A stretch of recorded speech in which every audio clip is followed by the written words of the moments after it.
A forgotten prophecy could shatter the world's magic forever. Elara, a young archivist with a restless spirit, has seen this terrible future in a vision. She knows the only hope lies within the last dragon scroll, a relic sealed away in the celestial vault.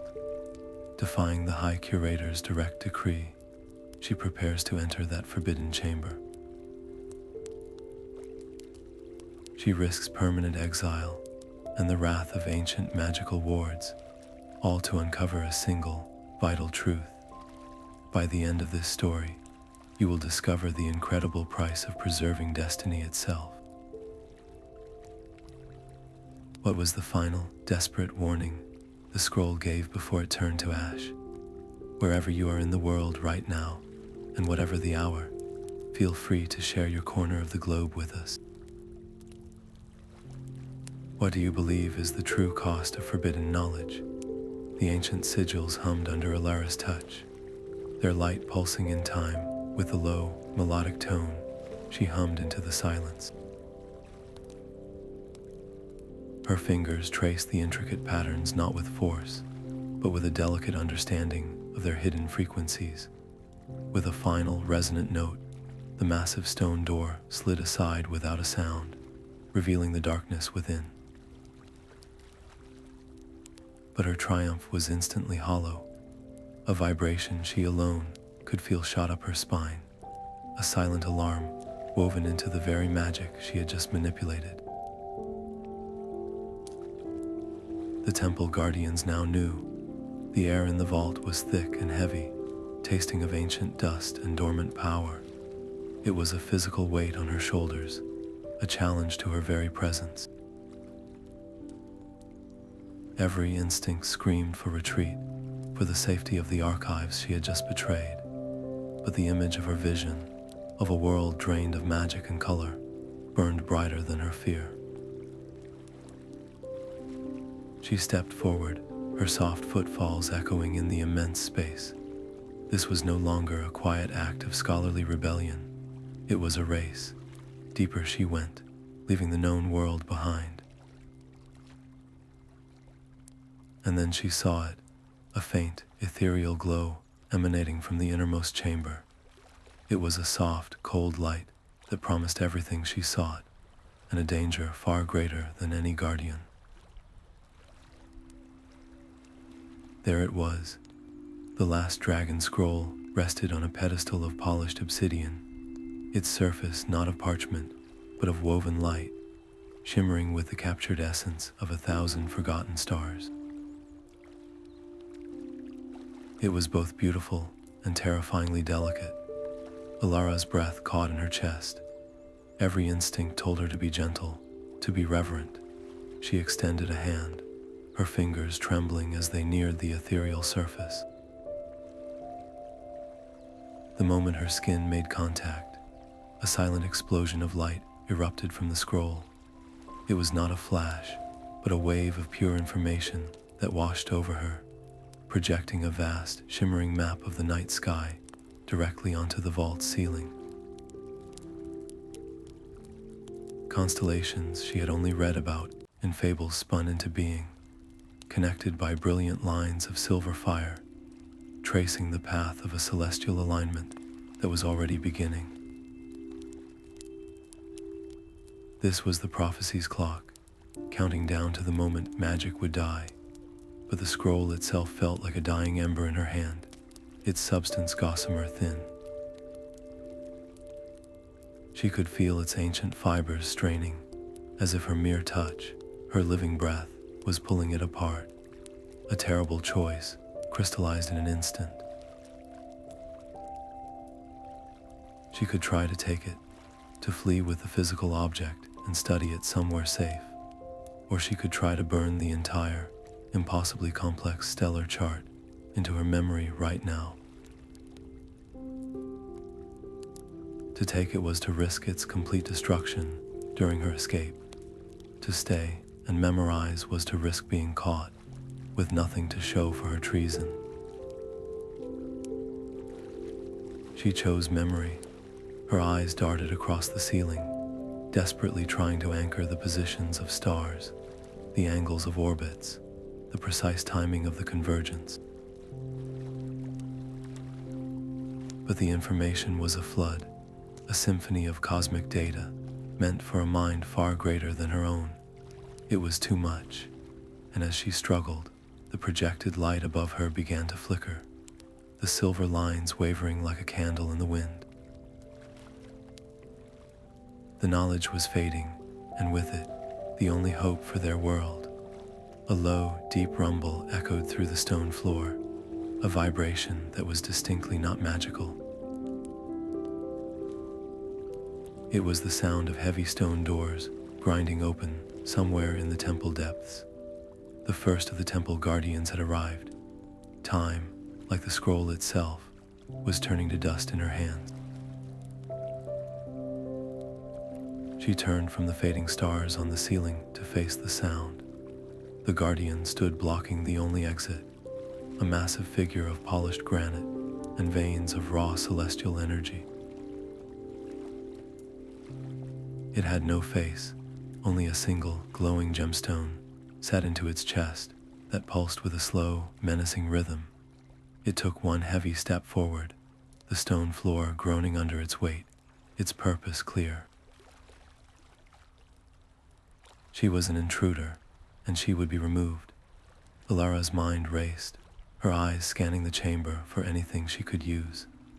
A nearby pedestal held a large, multifaceted crystal lens, once used to focus starlight for rituals.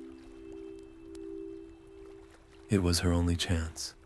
Summoning a sliver of her own power, she sent a sharp, concussive pulse of air at the lens. It shattered with a deafening crack, releasing a contained sunburst of pure, blinding light. The guardian recoiled, its glowing gem flickering erratically as its magical senses were overwhelmed. But the victory was a double-edged sword. The explosive release of energy washed over the dragon scroll. The delicate, star-woven parchment shuddered violently on its obsidian pedestal, its edges beginning to curl and flake away into shimmering motes of dust.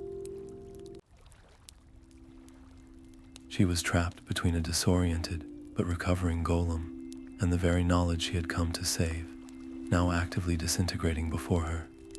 To flee now was to save herself, but lose everything.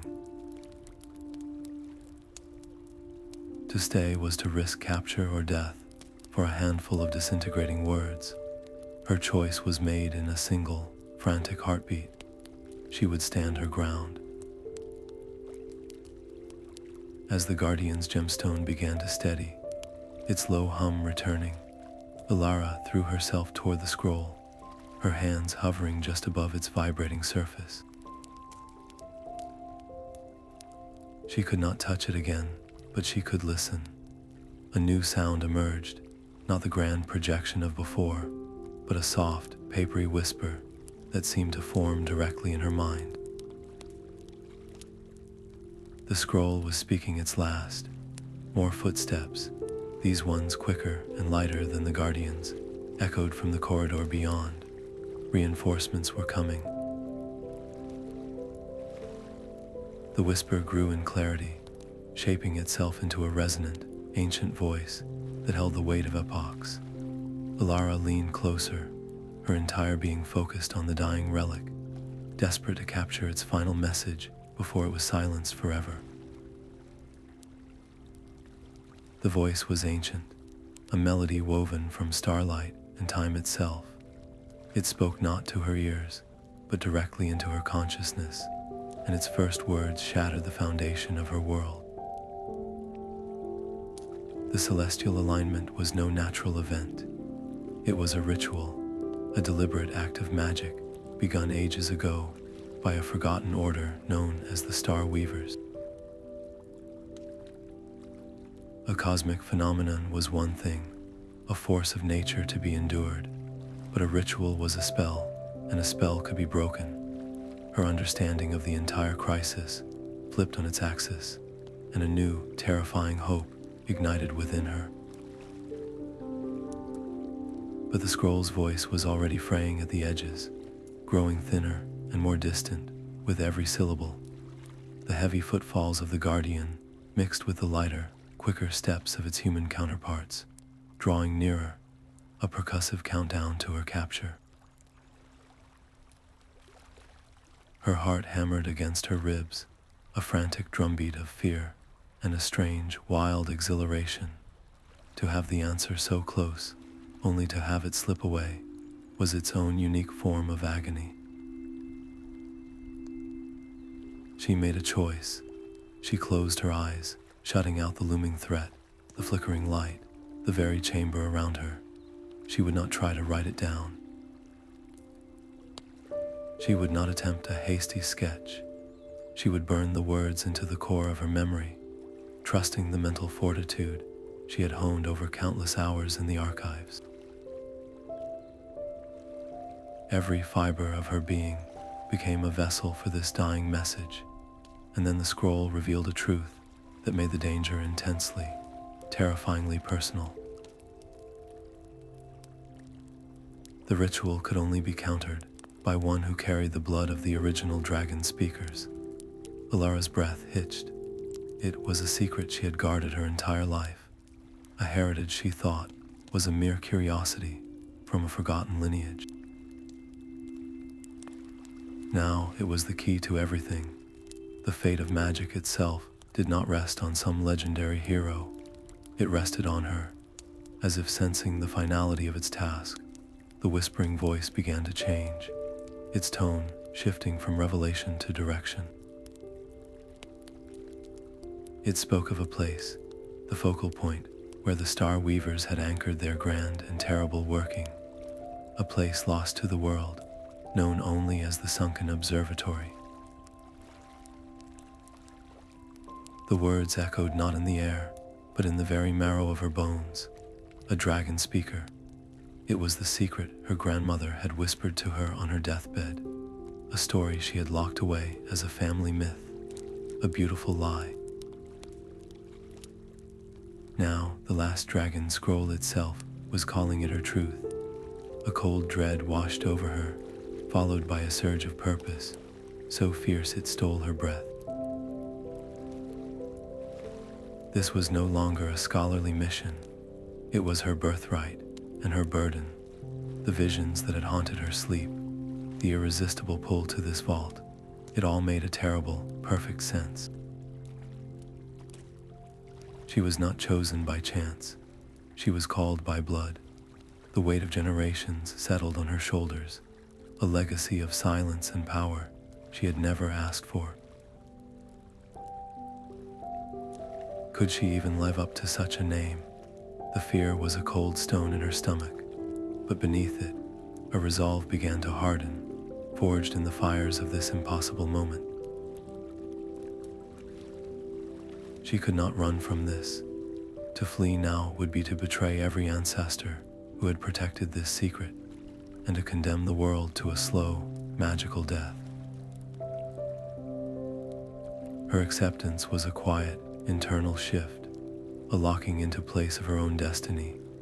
As if sensing her decision, the scroll on the pedestal gave a violent shudder. A network of fine cracks spread across its luminous surface, and it began to crumble at the edges, turning to shimmering ash that drifted to the floor. At that exact moment, the chamber door exploded inwards. Shards of stone flew as the granite guardian, now joined by two others, smashed through the entrance, their gemstone cores blazing with hostile intent. The lead guardian lunged, a massive stone fist aimed to crush her. Elara threw herself backward, and as she did, the scroll's dying voice rose into a final, desperate shout within her mind. It spoke of a path, a way to the Sunken Observatory that began not with a map, but with a song. The first step was to find the Weeping Spire, a lone peak that sang to the moon, and there, to listen for a melody only a dragon speaker could hear. The stone fist slammed into the obsidian pedestal, sending fractured spider webbing across its surface. Elara twisted away, her gaze never leaving the disintegrating scroll, as its voice became a frantic, rhythmic chant in her mind. It spoke of a bridge of tears spanning a chasm of forgotten grief, and of a heart of a fallen star that pulsed deep within a petrified forest. These were not just places. They were a path, a riddle she had to solve. She committed the phrases to memory, repeating them in time with her panicked breaths, a desperate mantra against the violence surrounding her. Her world narrowed to this frantic dance. She ducked and weaved, her movements a blur, staying just close enough to the pedestal to hear the scroll's fading words, while the first guardian's heavy limbs whistled through the air where she had just been. She had to buy more seconds.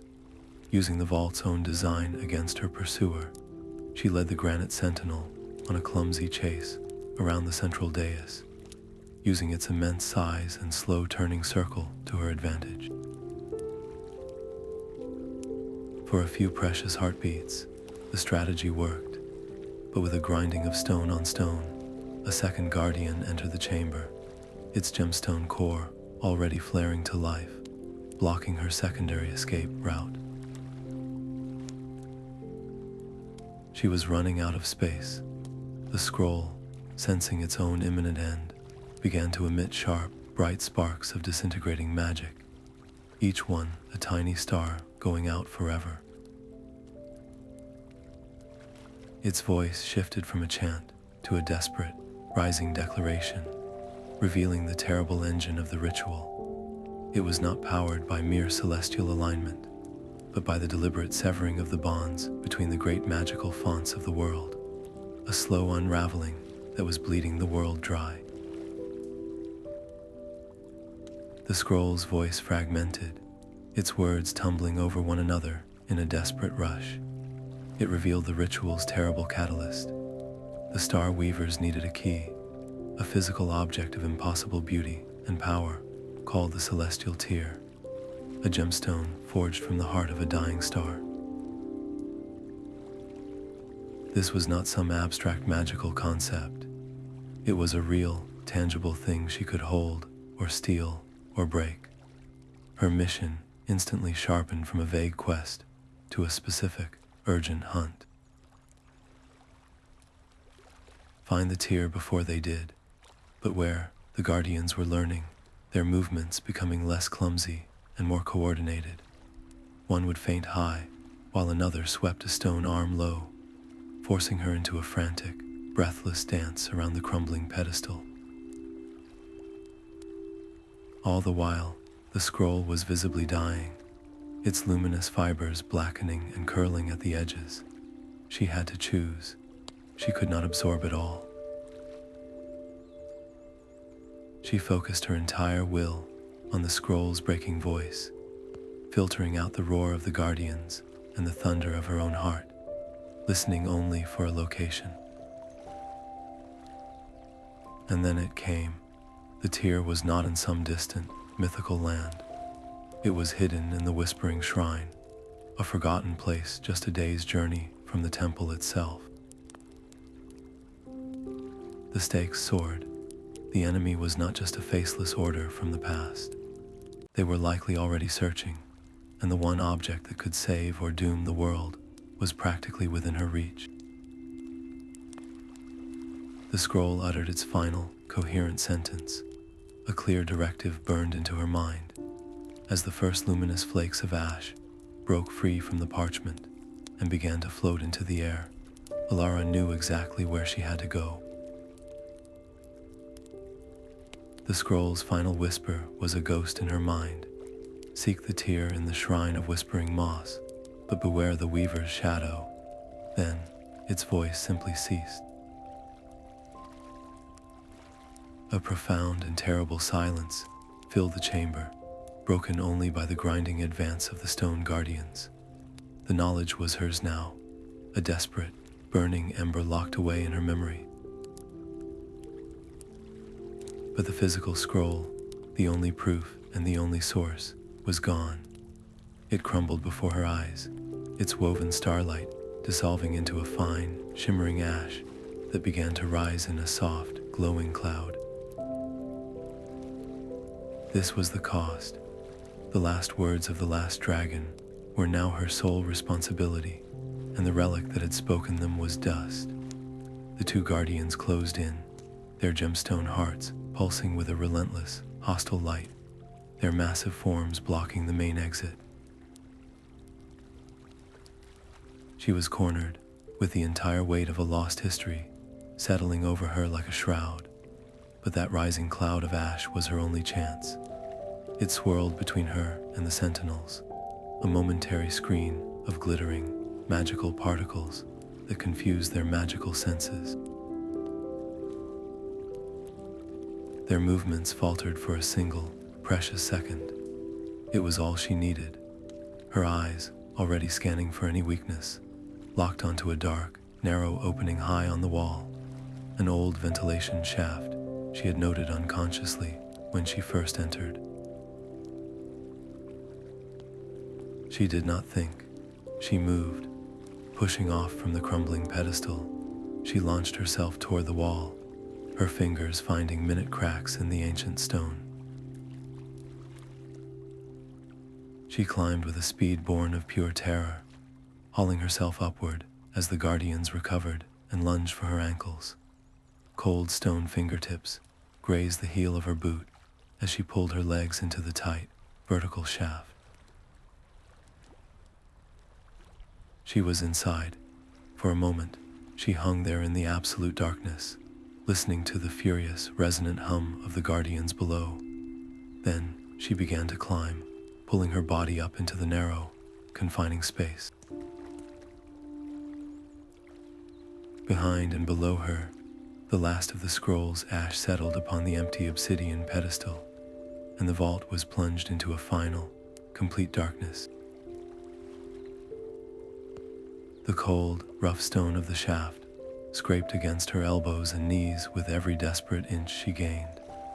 Darkness pressed in from all sides, a thick, suffocating blanket, broken only by the faint, ghostly shimmer of the scroll's residual ash clinging to her robes. Each labored breath tasted of ancient dust and her own rising panic. Below, the deep, resonant hum of the guardians echoed up the shaft, a constant reminder that her escape was measured in heartbeats. Her mind became a map, overlaying the temple's grand halls and libraries with this hidden, vertical labyrinth. She rejected a shaft that she knew descended toward the scribe's quarters, instead forcing her body up a narrower, crumbling passage that her memory told her led to the older, abandoned wings. Every shift of her weight sent a small cascade of grit and pebbles skittering down into the void behind her, each sound a potential beacon for her pursuers. She was no longer an archivist.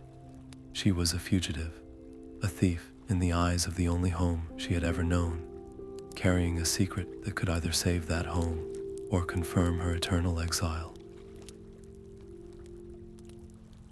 The weight of it was a physical ache, a burden far heavier than the darkness surrounding her. Then, a faint, fresh scent cut through the dust, a hint of damp soil and night-blooming flowers. She pushed toward it, her movements becoming more frantic.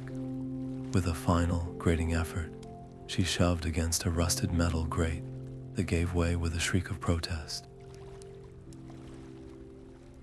She tumbled out, landing hard on damp, cool moss.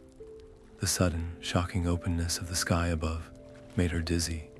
Morning light, pale and gentle, filtered through the leaves of a gnarled, ancient tree in the center of a small, overgrown courtyard. This place was a forgotten memory of the temple, a pocket of peace she had only read about in ledgers.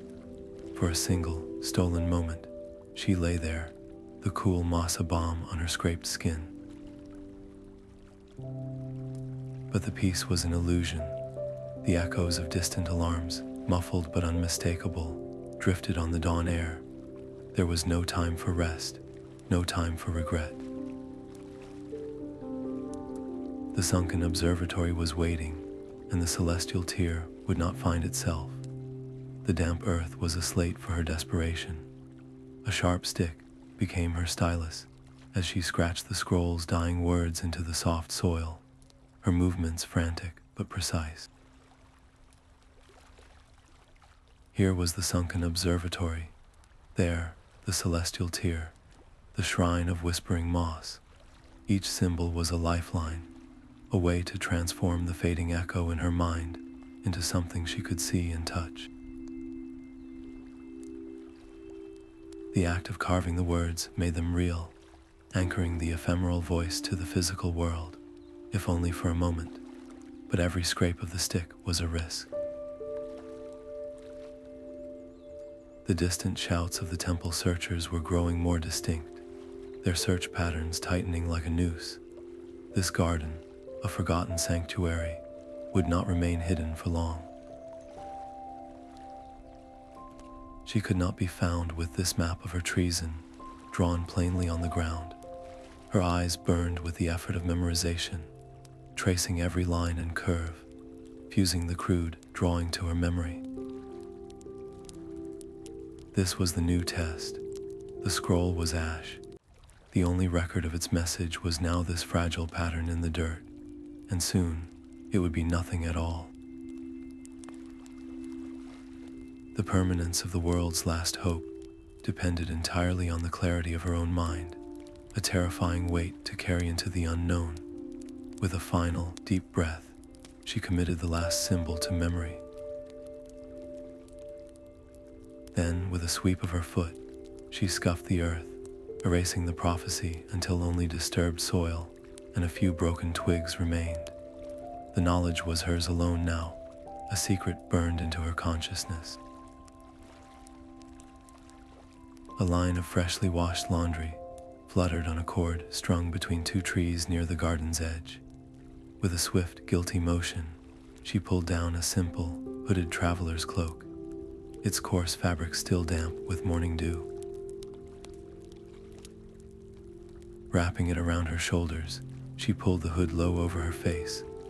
Then, with one last look at the temple spires piercing the dawn sky, she melted into the shadows of the wilds beyond the wall, a single point of defiance, moving into a vast and waiting world. The wilderness did not welcome her. It was a wall of sound and shadow, a tangle of roots that grasped at her ankles and branches that snatched at the stolen cloak. Every snap of a twig under her foot was a thunderclap in the oppressive silence, and every distant animal cry sent a fresh jolt of fear through her. She was a creature of parchment and quiet halls, and this untamed world felt like a hostile, breathing entity. The main road, a ribbon of packed earth visible through the trees, promised speed, but also exposure. It was a calculated risk, this choice to move through the dense undergrowth. Every hour spent navigating this difficult terrain was an hour the Star Weavers might be using to march unopposed toward the Whispering Shrine. The weight of that lost time was a constant, gnawing pressure in her chest, a race against an unseen clock whose face she could not see. She saw agents in every shadow. A merchant leading a laden donkey on the distant road became a spy noting her position. The call of a hawk overhead transformed into a magical signal relaying her path. Her own heritage, the dragon speaker blood, felt less like a power and more like a beacon, calling out to those who would snuff out its last ember. The day stretched on, the sun arcing across the sky with an indifference that felt like a personal insult. Her muscles ached with an unfamiliar fire, and the damp cloak chafed against her skin. By the time the light began to soften into the gold of late afternoon, the map in her mind had led her to the edge of a deep ravine. And there it was, just as the old texts had hinted. The Bridge of Tears was a single, elegant arch of pale stone, spanning the chasm, ancient and slick, with a perpetual sheen of mineral-rich water that seeped from its joints. It wept constant, glistening tracks down its mossy sides, a river of stone grief, forever flowing into the misty depths below. The sight was both beautiful and profoundly lonely. As the last sliver of sun vanished, plunging the forest into deep blue twilight, a cold drizzle began to fall. Shivering, Elara scrambled down the muddy bank to the stone foundation of the bridge, finding a shallow, dry alcove where the great arch met the earth. Pulling her damp cloak tight around her, she huddled in the darkness, listening to the twin melodies of the falling rain and the bridge's eternal, quiet weeping. The damp cold of the alcove seeped deep into her bones, a chill that her thin cloak could not hope to defeat. As the night deepened, her fingers, numb and fumbling, traced the rough stone wall for purchase, and instead found something else, something deliberate. Faint, shallow grooves cut into the rock, scraping away a thick layer of moss and grime. With frantic hands, she uncovered a series of ancient, weathered carvings. They were a map. Her heart hammered against her ribs, not with fear this time, but with a stunning, electrifying validation. Here, etched into the very foundation of the Bridge of Tears, was the landscape of the riddle. A winding path snaked away from the bridge, leading toward a symbol she recognized from the scroll's final chant. A starburst nestled within the outline of a petrified tree. The heart of the fallen star was not just a poetic phrase. It was a destination, a real place she could now find. This changed everything. The voice in her head was no longer a ghost. It was a guidebook, and she was holding the first page. Yet the relief was instantly tempered by a new, more primal fear. This ravine was a known territory of the forest spirits, ancient and fiercely protective beings who did not welcome mortal fires or the scent of human intrusion. To stay was to risk their wrath. To leave in the pitch-black forest, exhausted and freezing, was to risk getting fatally lost or stumbling off a cliff. Her teeth began to chatter uncontrollably, a stark reminder that the cold itself could kill her before any spirit had the chance. She made a desperate calculation. She would risk a fire, a tiny, carefully shielded one deep within the alcove. Using dry moss and the smallest twigs she could gather, she coaxed a feeble flame to life, its heat an immediate life-giving blessing. Cupping her hands around the tiny blaze, she used its flickering light to study the carvings in greater detail, memorizing every twist in the path, every distinctive rock formation. The fire did not go unnoticed. From the deep shadows between the trees across the ravine, a pair of eyes began to glow with a soft, silver light. There was no movement, no sound, just a silent, watchful presence. It was a spirit, drawn by the strange, warm flicker in its domain. Elara froze, her breath catching in her throat, but the creature made no aggressive move. It simply observed, a reminder that the wilds were governed by older, deeper laws than those of the temple. The magic here was not something to be commanded or decoded, but something to be acknowledged with respect and perhaps a little fear. She kept her movements slow and deliberate, offering no challenge, and after a long, tense hour, the silver eyes simply faded back into the darkness, leaving her alone with the whispers of the wind and the crackle of her dying fire. At the first hint of gray dawn light filtering through the mist, She scattered the cold ashes of her fire and shouldered her pack. With one last look at the carved map, now clear in the growing day, she began to climb the muddy bank. The path from the carving was unmistakable, a narrow game trail that led away from the Weeping Bridge and into the densest part of the woods. As she took the first steps, she glanced back across the chasm. For just a moment, she saw a shimmer of silver light deep within the foliage, a silent farewell from the guardian of the ravine. Then it was gone, and she was truly alone, following a trail of stone and starlight toward the heart of a fallen star. The forest gave way to a silent, circular clearing, and at its center stood the heart of the fallen star. It was not a gem or a crystal, but a massive, pitted fragment of black rock that seemed to drink the daylight. Its surface shot through with veins of soft, pulsating silver light. This was the meteorite, a piece of a dead sun sleeping in the earth. The air around it hummed with a low, magnetic thrum that vibrated in her teeth. Driven by an instinct she did not understand, Elara reached out and pressed her palm flat against its cool, rough surface. The moment her skin made contact, the silver veins flared into brilliant life. A deep, resonant chime echoed through the clearing, and a single, razor-thin beam of pure white light lanced from the meteorite's core, slicing through the trees and pointing unerringly toward the northeast. The path was literally illuminated, but the resonant chime was a beacon she had not intended to light. From the deep shadows of the surrounding woods, a low growl answered. Then another. Shapes began to detach themselves from the gloom, sleek and lupine, with fur the color of twilight and eyes that glowed with the same silver light as the meteorite.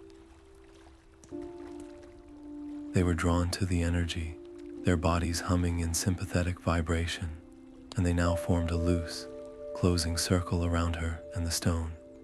She was the source of the disturbance, a disruption in their quiet, ancient watch.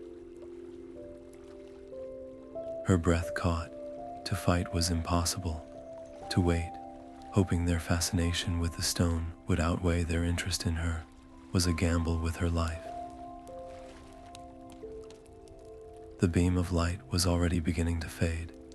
She made her choice in a heartbeat. Slipping her hand from the rock, she dropped into a low crouch and began to back away, moving with a painful slowness toward the northeastern tree line.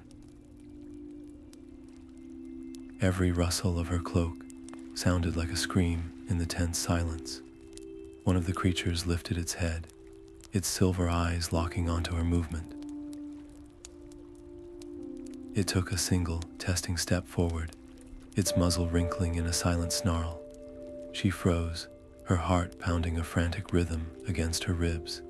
For a long, terrifying moment, they stared at one another.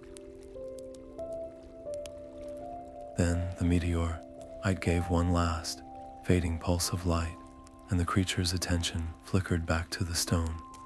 It was the only opening she would get. Turning, she plunged into the undergrowth, not running but moving with a swift, silent urgency she had not known she possessed. She did not look back, but she could feel them there, their predatory interest a cold pressure on the back of her neck. They had her scent now.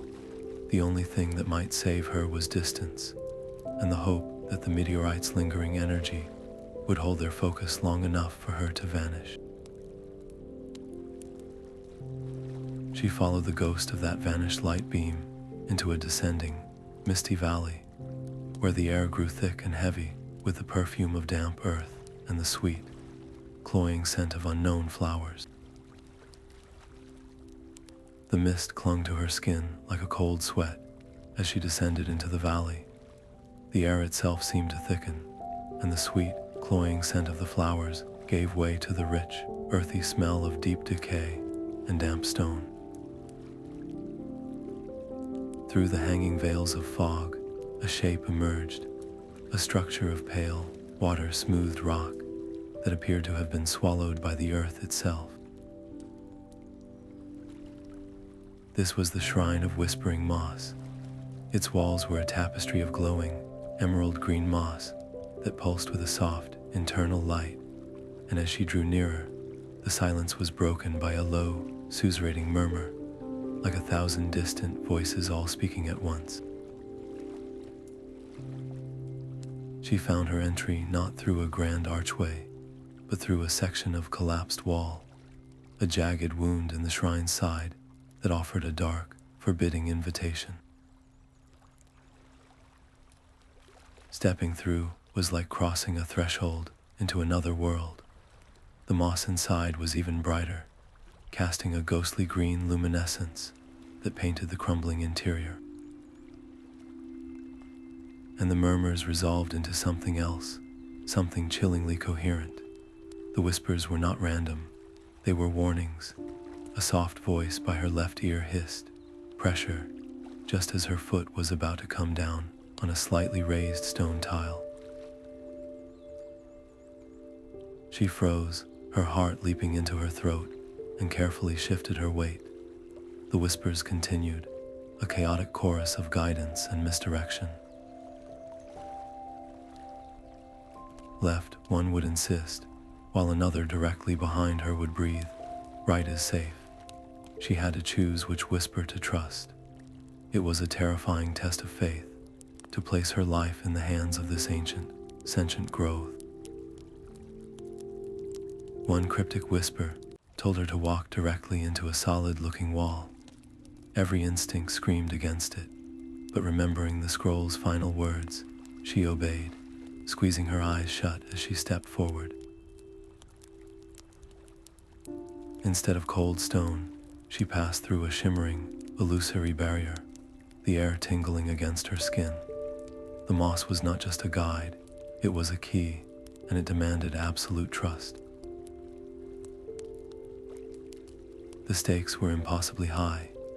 A single wrong step could bring the entire unstable structure down upon her head, or worse, trigger a magical alarm that would scream her location to the Star Weavers.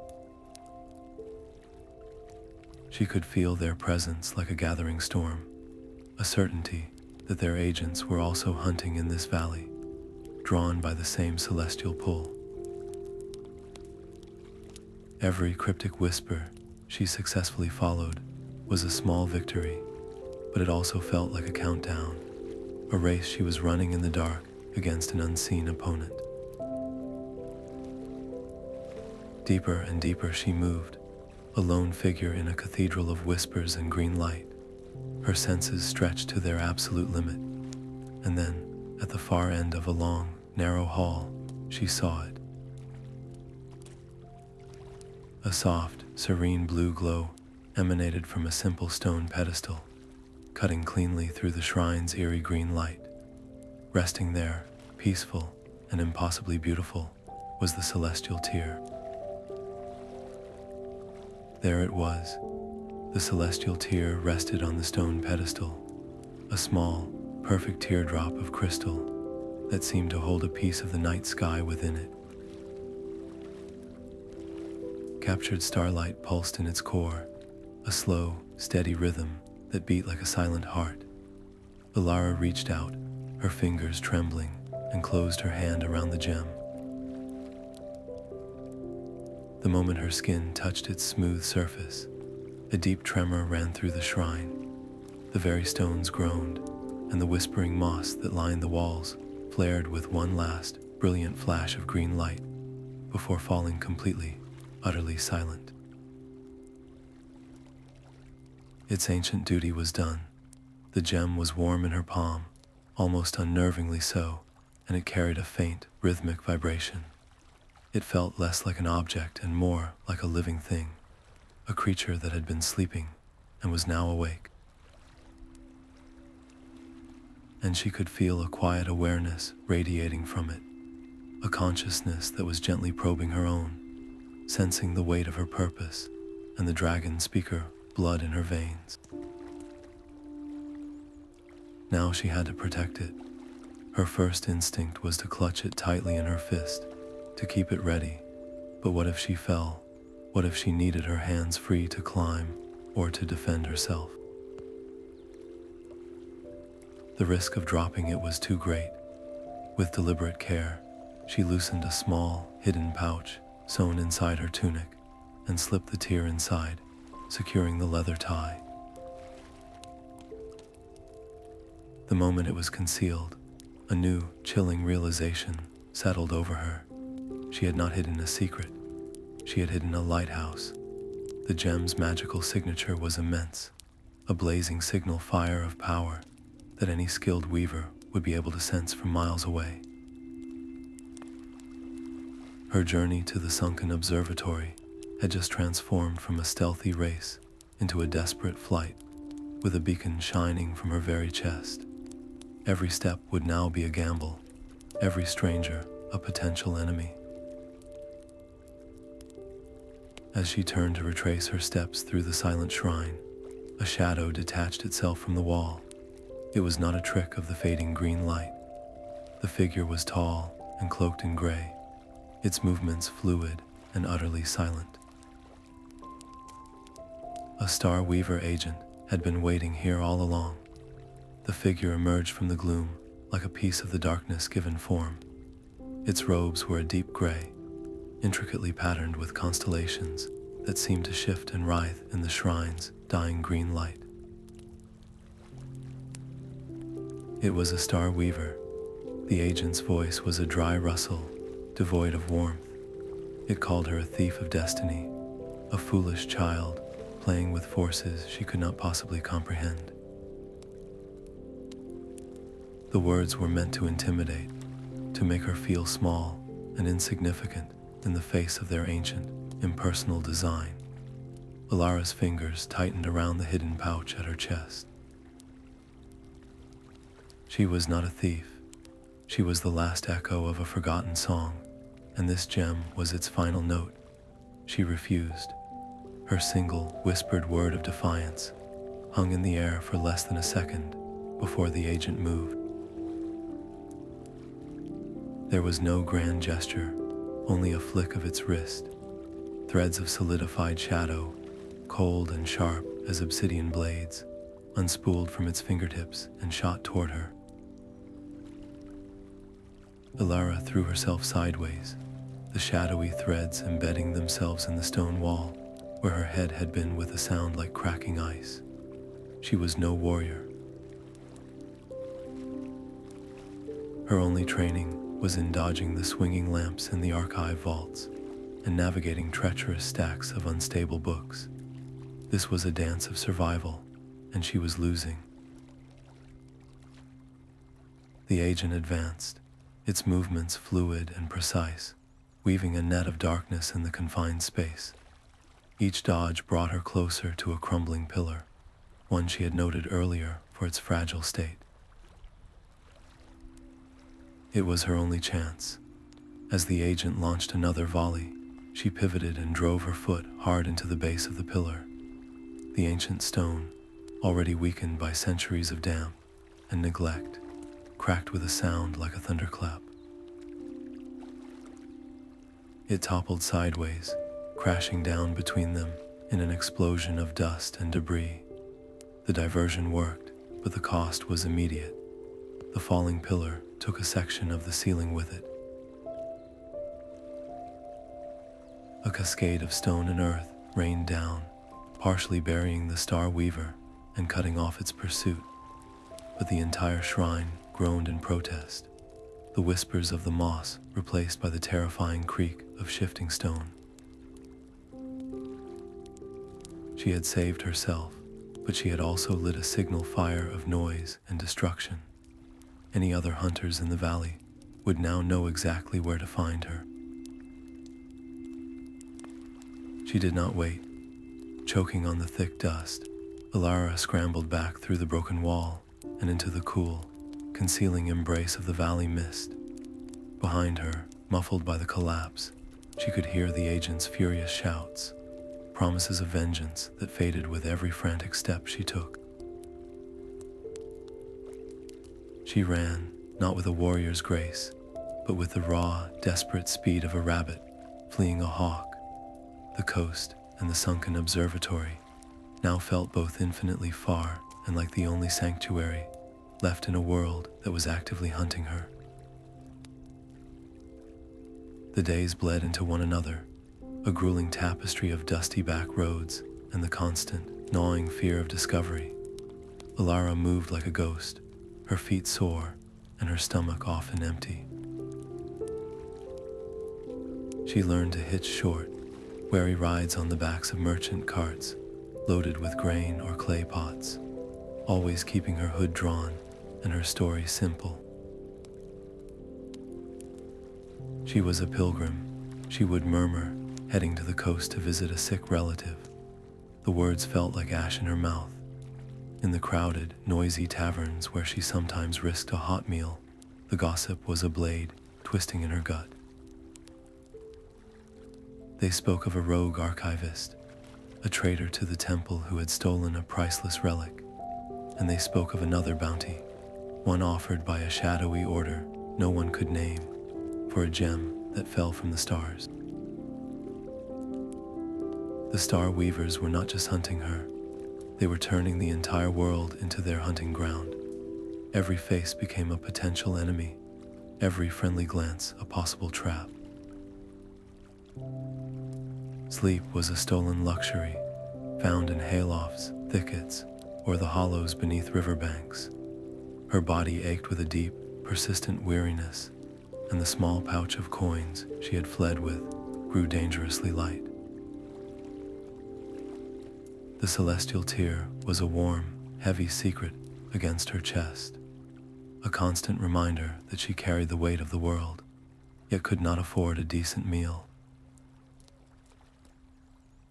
Finally, standing on a windswept cliff, overlooking the churning gray sea, she made her last, desperate bargain. She pulled the silver locket from her neck, the last gift from her grandmother, the only piece of her old life she had left. It was not just an object, it was a memory, a tether to a self that no longer existed. She traded it to a grizzled old fisherman for passage on his weathered boat, its deck stained with salt and fish scales.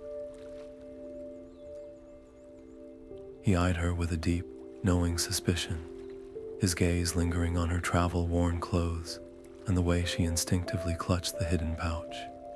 He did not ask questions.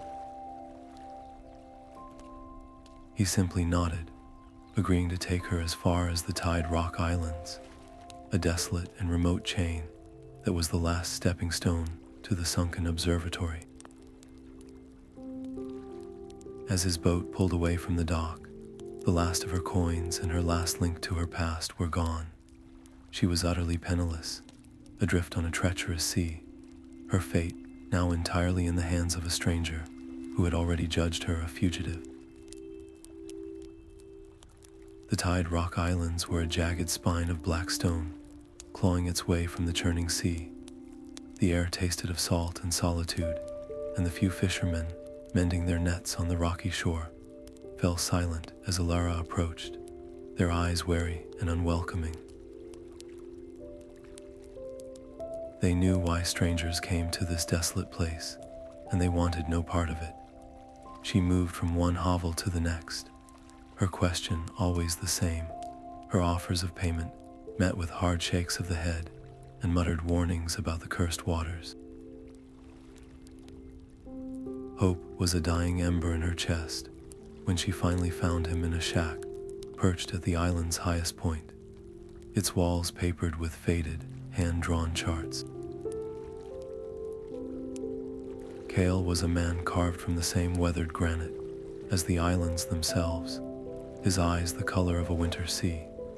He listened to her plea in silence, his gaze lingering on the way her hand unconsciously drifted to the hidden pouch at her chest. He did not care about her world-saving mission. He had a price of his own. Years ago, his grandfather, a man brave enough to chart the illusionary tides, had sailed to the Sunken Observatory and never returned. The only thing he left behind was a sea-worn compass, a family heirloom lost with him. Kale would guide her, but only if she swore to find that compass and bring it back. It was a deeply personal demand, a thread connecting her epic quest to a simple, human story of loss. Her success was no longer just about magic and destiny. It was about a grandson's closure. She accepted without hesitation, the weight of this new promise settling beside the celestial tier. As they loaded his small, agile skiff with supplies, Kale's warnings were as sharp as the coastal wind. The sea serpents were not mere beasts, he said, but ancient sentinels who could twist a ship's hull with a glance. The tides themselves were liars, showing you a clear path one moment and a wall of razor-sharp coral the next. His help was a gift, but it was also a risk. He knew about the bounties. He had seen the strange, gray-cloaked figures asking questions in the port towns. His loyalty was bought with a promise, and Elara knew that if a better offer came along, that loyalty could fracture. With the first light of dawn bleeding into the sky, they pushed off from the shore. The sea was deceptively calm, and there, on the misty horizon, the broken spires of the sunken observatory rose from the waves, dark and silent, waiting like the bones of a forgotten god. The water was a deceptive mirror, hiding forests of razor-sharp coral just beneath its placid surface. Kale guided the skiff with a tense, practiced grace, his hands white-knuckled on the tiller as he navigated the labyrinthine channels. More than once, a dark, serpentine shadow, longer than their boat, would glide past in the deep, its hypnotic, swirling patterns visible for a heart-stopping moment before vanishing back into the gloom. The sea serpents were not hunting, not yet. They were patrolling, their presence a constant, silent warning. The journey felt eternal, every minute a theft from the celestial clock, ticking down in Elara's mind. When the observatory's main structure finally loomed before them, it was a monument to ruin. Its grand, domed roof was shattered open to the sky, and its lower levels were completely claimed by the sea, their dark windows like the eyes of a drowned giant. Kale found a crack in the structure, a narrow inlet hidden behind a curtain of hanging kelp, and they slipped the boat inside, mooring it to a rusted iron ring set in the wall. They had reached the tomb. Getting inside meant a treacherous climb up the crumbling exterior, finding purchase on slime-slick stone and the stubborn roots of salt-tolerant plants. They entered through a gaping hole where a grand window had once been, dropping down onto a floor that was a shallow, stagnant pool. The air was thick and heavy, tasting of salt, rot, and a strange, metallic tang of ancient, dormant magic. The only light came from patches of bioluminescent algae that clung to the walls, casting a sickly, pulsating green glow that made the deep shadows seem to breathe. Every footstep sent ripples across the dark water, and every sound echoed with a hollow, menacing clarity. The entire structure felt like a held breath, poised on the edge of total collapse. Elara's role reversed instantly. Out on the water, she had been a passenger, but in this drowned library of stone, she was the guide. She closed her eyes, pushing past the fear and the eerie atmosphere, and called upon the scroll's final, desperate chant. The path was etched in her memory, a sequence of turns and descents the voice had described. "We must go down," she whispered, toward the heart of the spire. Kale nodded, his own eyes scanning the sagging ceilings and cracked support pillars. His seafarer's knowledge now focused on the dangers of unstable stone instead of treacherous tides. The stakes were a physical pressure in the confined space. A single misstep, a dislodged piece of masonry, could bring tons of rock and seawater crashing down upon them, burying their mission forever. Or worse, it could awaken whatever guardians the Star Weavers had left behind, slumbering in the dark water. The celestial alignment was not some distant concern. It was a countdown measured in hours, perhaps even minutes, and they were standing at its very epicenter. They found a spiraling ramp that corkscrewed down into the building's core, half submerged and treacherously slick. The sound of the sea was a constant presence here, a low roar that echoed up from the flooded depths below, a reminder of the immense cold weight of the ocean pressing in on all sides. They ascended the ramp, moving with a painstaking slowness that felt like its own kind of torture. And then, the ramp opened abruptly into a vast, circular space. The central chamber, its domed ceiling was a shattered mosaic of the night sky, and in the center of the room, surrounded by dark, still water, stood a single raised dais of polished black stone, waiting. The central chamber was a wound open to the heavens.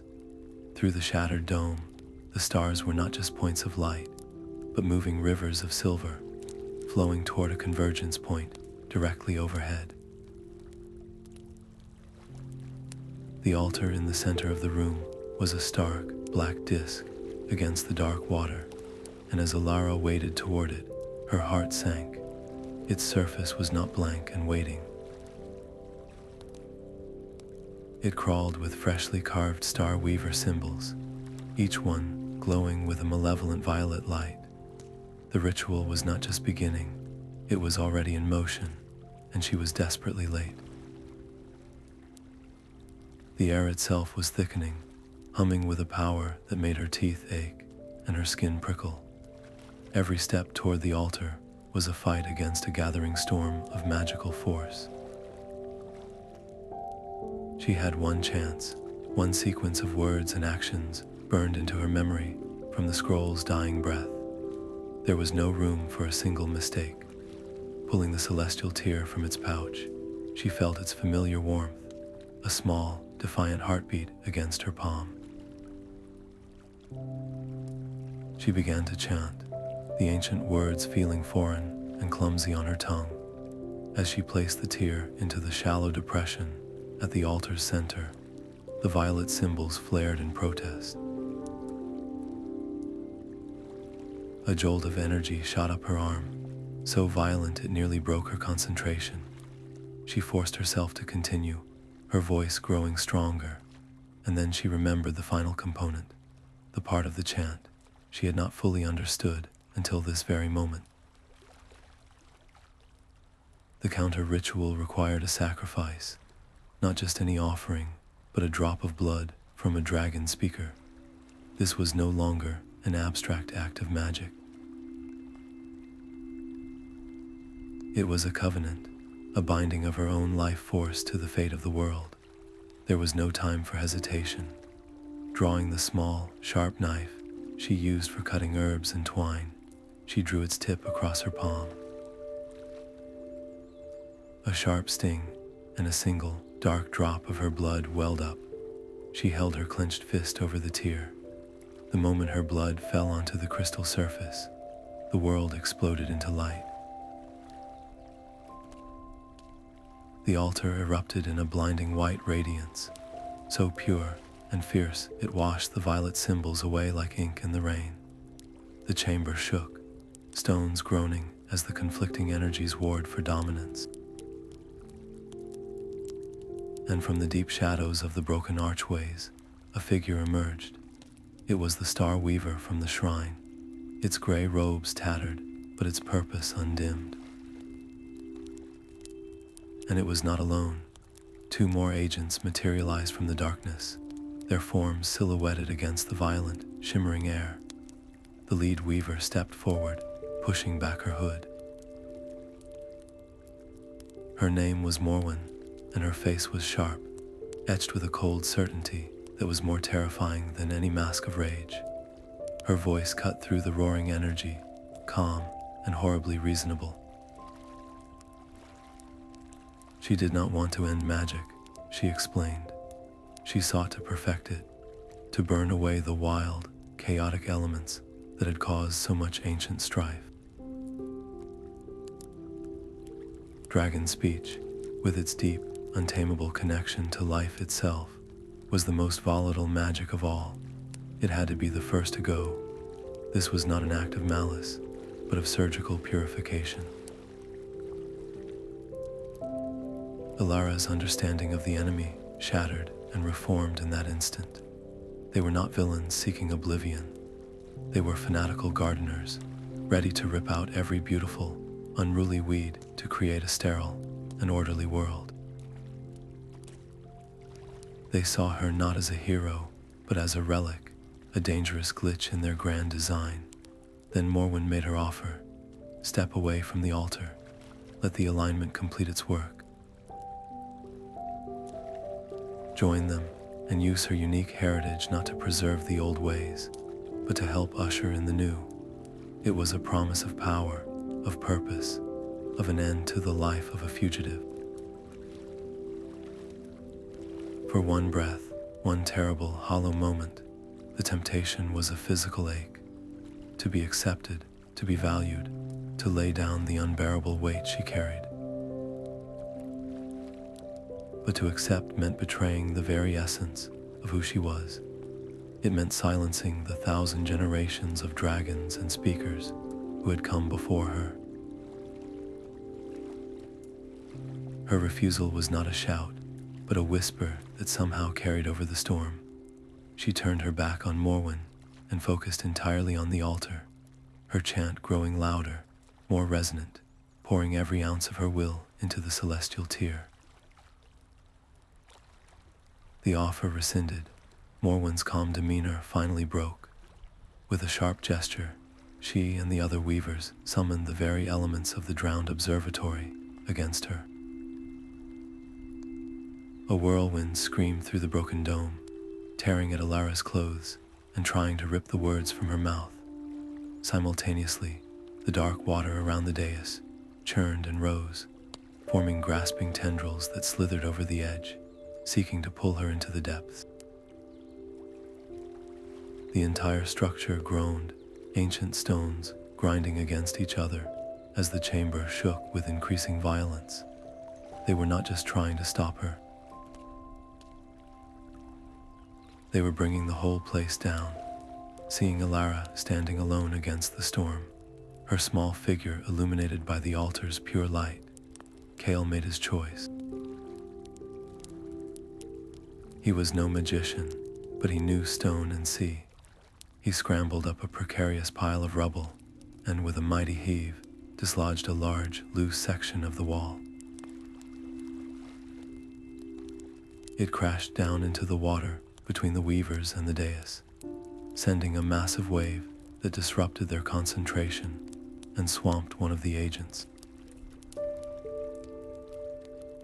He became a ghost in the ruins, using the chaos, the shadows, and his intimate understanding of unstable ground to create a relentless, distracting counter-assault.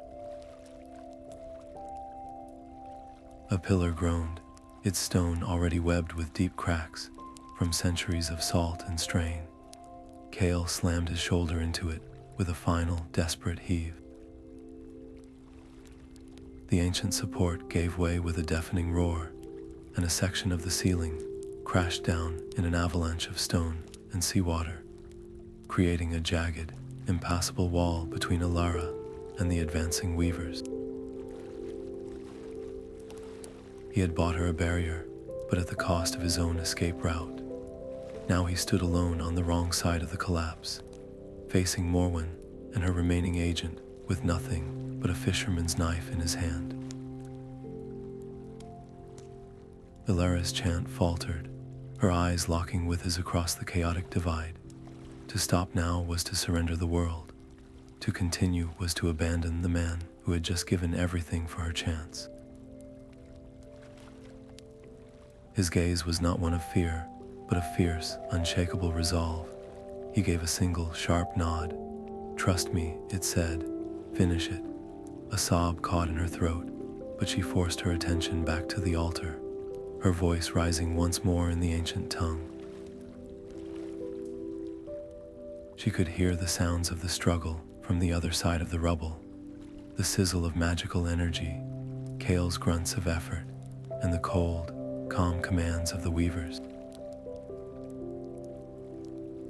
Every sound was a fresh wound, a distraction that threatened to shatter her concentration. She poured all of it, the grief, the fear, the desperate hope, into the words.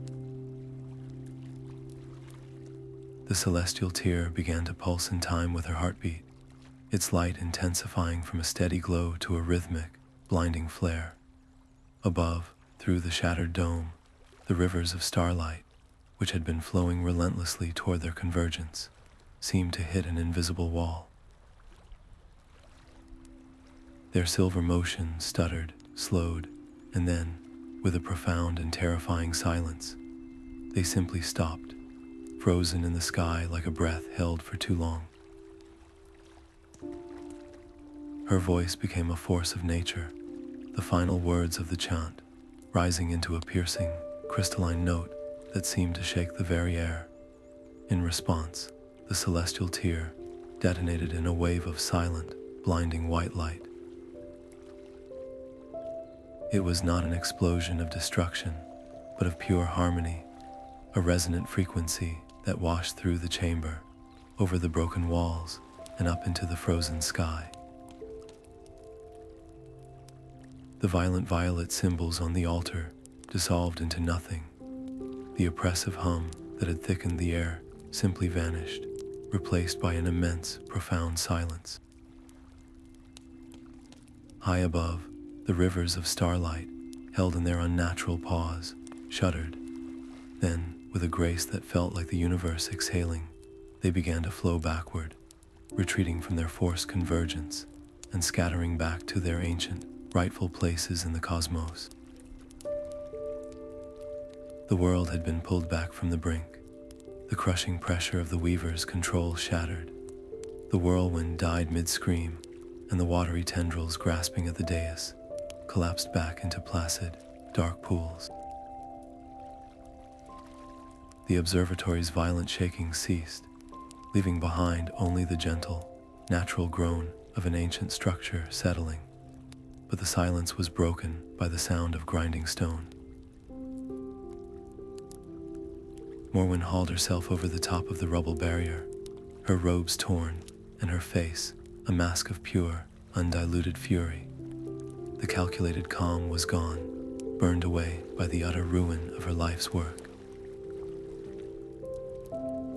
She dropped to the dais, her eyes locking onto Elara.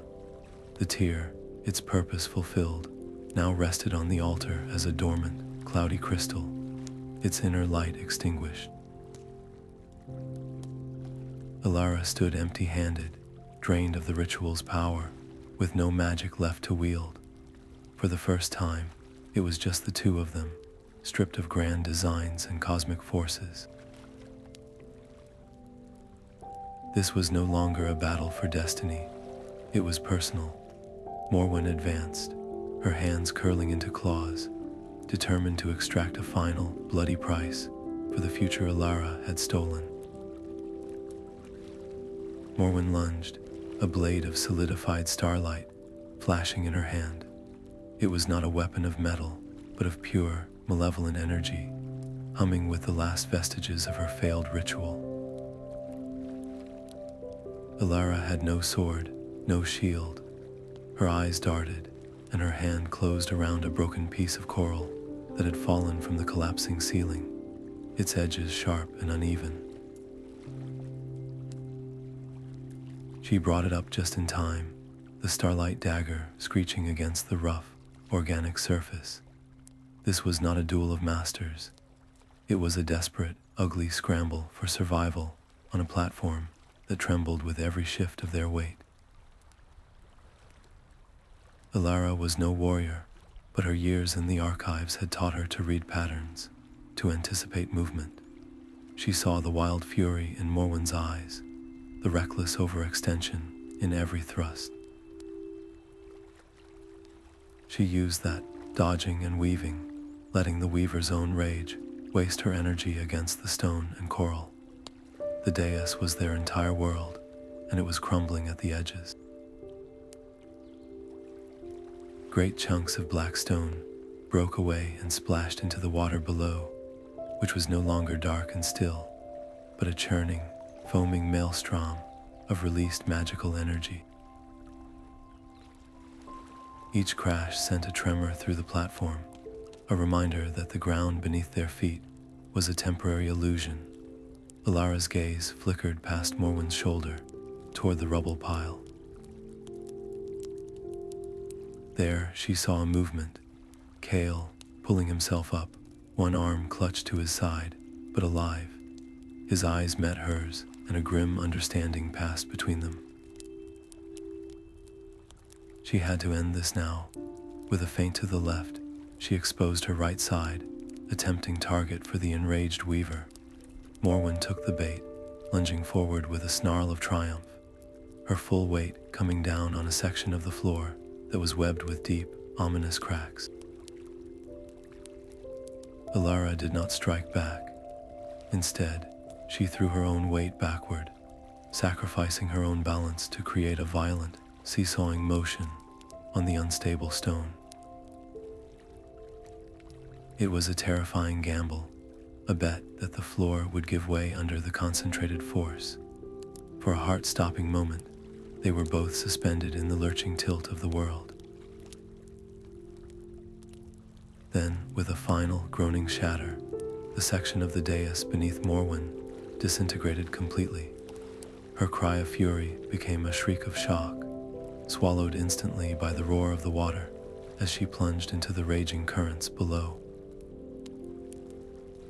Elara, already falling backward, flung out a hand, her fingers closing around a thick, hanging vine of kelp that trailed from the broken dome.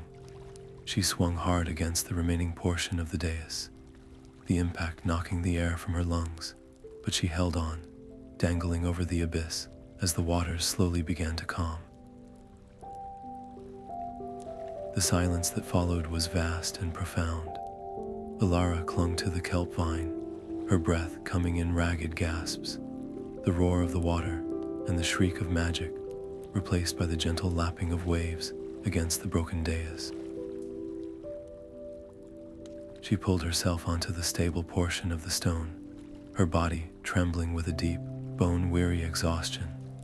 Across the chamber, Kale was already moving, limping heavily as he navigated the new landscape of rubble. She waded through the knee-deep water to meet him, her own aches a dull echo of the pain evident in his stance. Without a word, she slipped his arm over her shoulders, taking on his weight, and together they began the slow, arduous climb out of the observatory's heart.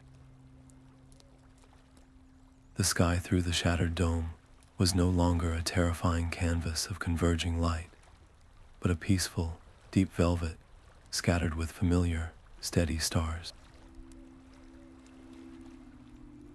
The world felt clean again, the air fresh and cool. Reaching the skiff felt like a miracle in itself. The boat had been battered by the magical backlash, its hull scratched and one of the oars lost, but it was still seaworthy.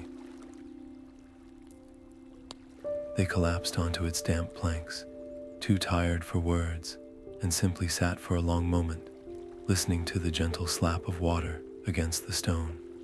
It was only then that Elara remembered the tear. She pulled it from her pouch. The crystal was cold and dull, its inner starlight completely extinguished. It was just a gem now, beautiful but inert, its immense power spent to restore the natural order. It no longer felt like a key or a weapon. It felt like a memory, She looked at Kale, at the grim set of his jaw as he cradled his injured side, and she thought of his grandfather, lost to this place. Her promise had been the price of his help, a debt of honor in the middle of a cosmic war. She held out the dormant tear to him. "It is yours," she said, her voice hoarse.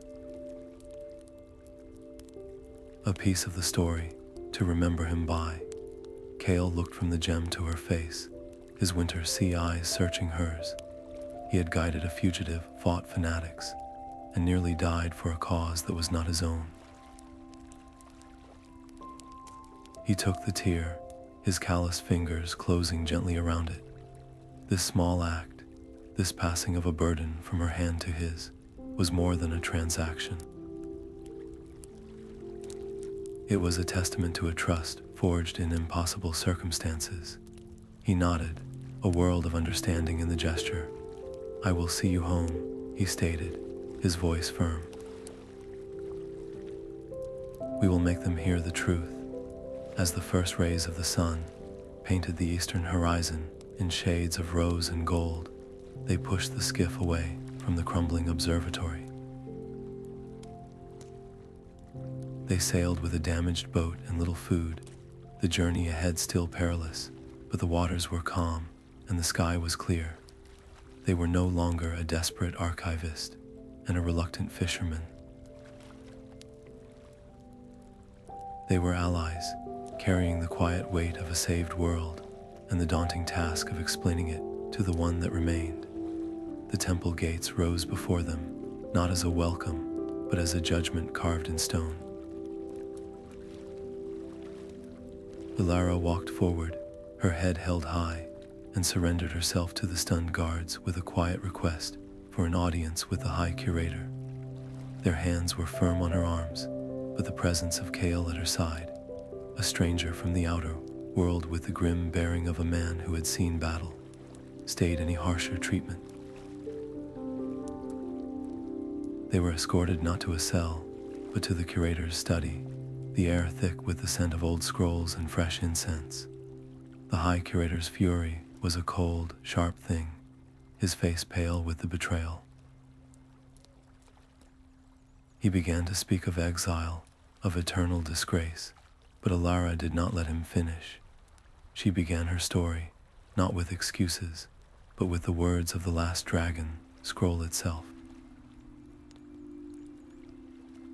She recited the celestial map, the chant of the counter ritual, the true nature of the Star Weaver's design knowledge that had turned to ash with the relic.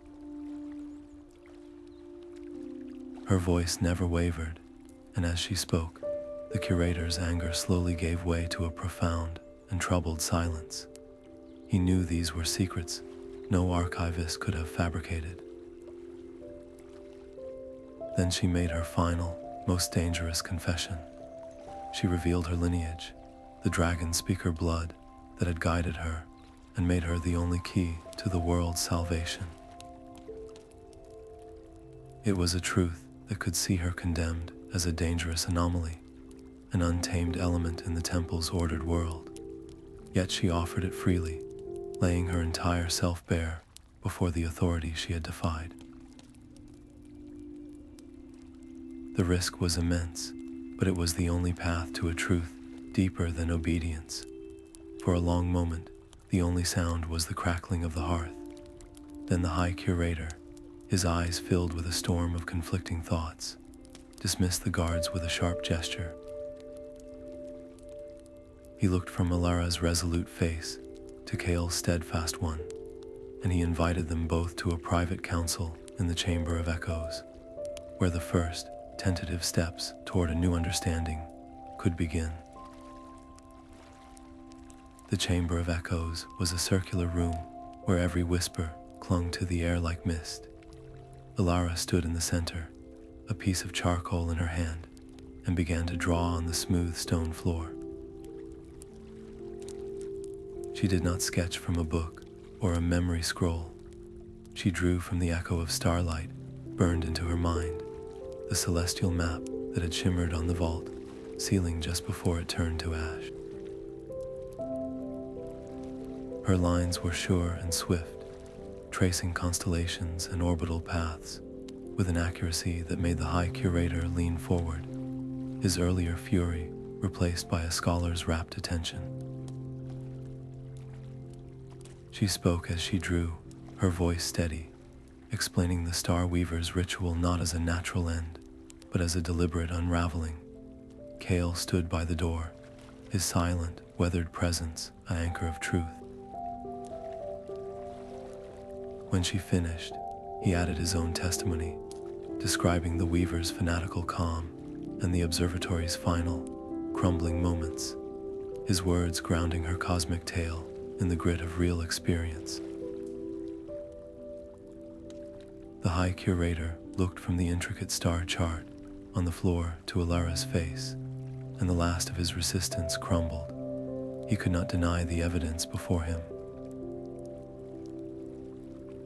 In a voice that resonated through the silent chamber, he spoke the words that lifted the weight of exile from her shoulders. He issued a full and formal pardon. Then he went further, doing what no curator had done in centuries. He acknowledged the dragon speaker lineage not as a myth or a threat, but as a protected and honored tradition, a vital thread in the tapestry of the world's magic. A murmur of discontent rippled through the conservative faction of the council. One elder voiced the fear that haunted them all, warning that welcoming such wild, untamed magic back into the temple's halls was an invitation to chaos. But the High Curator's authority was absolute. His conviction, forged by the undeniable truth, laid out on the floor. He declared that understanding was the only true safeguard against chaos, not fear. With the pardon secured, Elara faced a new decision. She could have retreated, cherishing her hard-won freedom in solitude. Instead, she chose to give her knowledge back to the institution she had defied. She agreed to work with the temple scribes, to formally record every word, every symbol, every nuance of the lost prophecy from her own memory. This act of collaboration did more than just preserve forbidden knowledge for future generations. It began to heal the deep rift her actions had caused, weaving her unique heritage directly into the temple's core scholarly pursuits. The fugitive archivist was gone. In her place stood a respected scholar seer, her voice now an essential part of the temple's song. As the council finally adjourned and the elders filed out, Elara walked to a tall arched window that overlooked the temple gardens. The setting sun painted the manicured paths in warm gold, and for the first time in what felt like a lifetime, she felt a profound sense of peace. Her purpose no longer a burden she carried alone, but a foundation upon which she could finally build. The charcoal felt heavy in her hand, a stark contrast to the ephemeral light of the memory she was about to etch into permanence.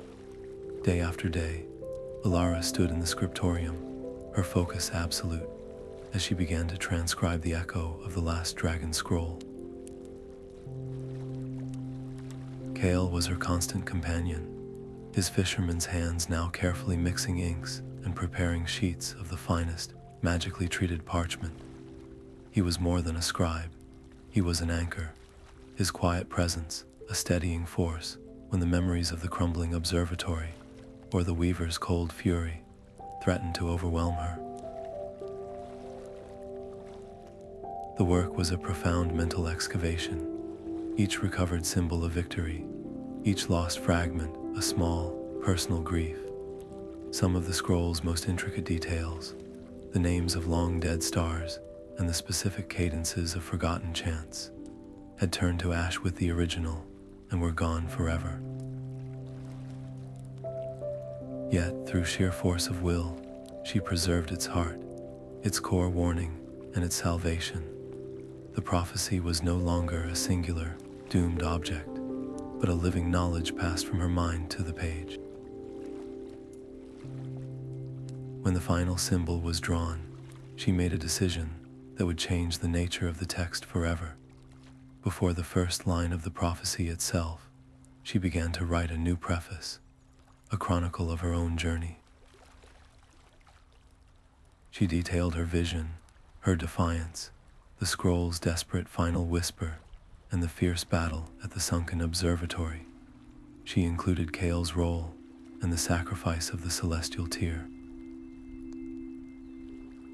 She was weaving her own story into the ancient wisdom, transforming the dragon's scroll from a static relic into a living document that spoke not just of cosmic truths, but of human courage and cost.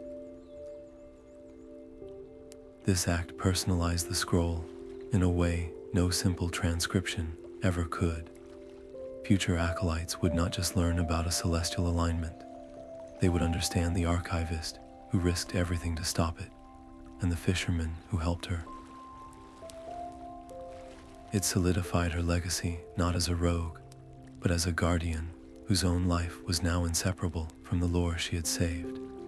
In a formal ceremony within the Great Hall, surrounded by the entire temple community, Elara presented the new dragon scroll to the High Curator.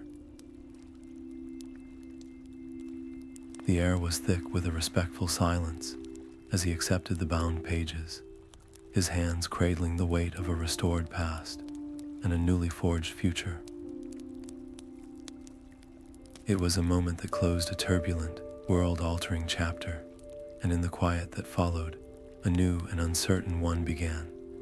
The grand hall was a sea of silent, watching faces.